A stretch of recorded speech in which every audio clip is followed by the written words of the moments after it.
My name is Margaret Ellis. I am 61 years old and I lived in a small terraced house in Eastbourne. That house was my entire world. It was where I raised my son, Thomas, where I cared for my husband through his final illness, and where I spent 9 long years alone after he passed away. Silence became my daily companion. My only son, Thomas, had moved to Australia years ago. He built a successful life there, a wife named Claire, two beautiful little boys. I was proud of him, but pride could not fill the emptiness. Thomas rarely called. Sometimes he sent money. Sometimes he sent promises. I'll visit soon, Mom. But soon never came. One day, there he was, standing at my front door. I couldn't believe my eyes. Thomas, I whispered, you're really here. He smiled. He hugged me tighter than he ever had before. For a moment, I felt whole again. We drank tea in my kitchen. We laughed. We talked. Then Thomas made me an offer. Mum, you shouldn't be here alone anymore. Come to Australia with me. Claire wants you there. The boys need their nan. You'll have your own room. You will be with family. I looked around my home, the walls, the memories, my late husband's chair. Leaving felt impossible, but loneliness can make even impossible things feel necessary. So I agreed. I sold my house, the home that held my life. Thomas handled everything, the paperwork, the bank account, the arrangements. I trusted him. Why wouldn't I? He was my son. I packed my bags. I left my past behind. And together we went to the airport. I believed I was walking toward a new beginning. I had no idea. I was walking into heartbreak. Inside the airport terminal, Thomas smiled and said, Mom, wait here. I'll get you a wheelchair. The gate is far. 5 minutes. I sat down and waited. 5 minutes passed, then 10, then 30, then an hour.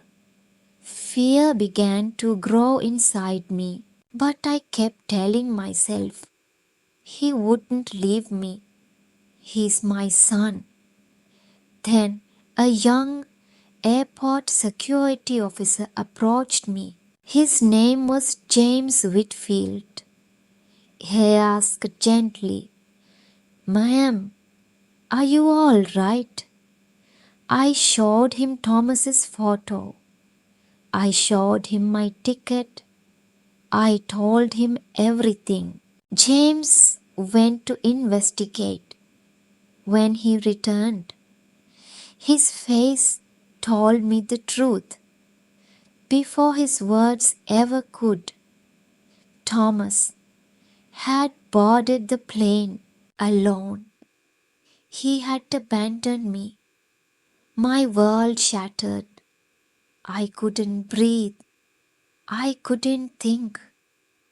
I cried harder than I had cried, even when my husband died. How could my own child do this? Why? James stayed beside me. He didn't rush me. He didn't offer meaningless words. Instead, he offered something far more powerful: kindness. "Come home with me," he said. "My partner Helen would want you safe." That night, I sat in a stranger's kitchen.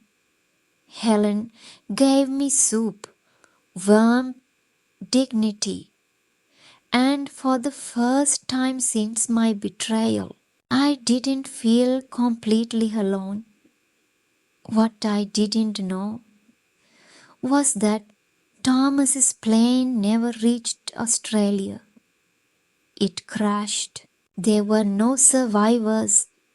James kept this from me at first, perhaps because he knew, even after what Thomas had done, I still loved him. And I did. I mourned not just the man who betrayed me, but the little boy I once raised, the child who brought me flowers, the son I thought I knew. Months passed. James and Helen became my unexpected family. They helped me heal. They helped me rebuild. Eventually, they found me a small flat nearby. James drove me to appointments. Helen brought me homemade cakes on Sundays. I lost my house. I lost my son. I lost the future I imagined.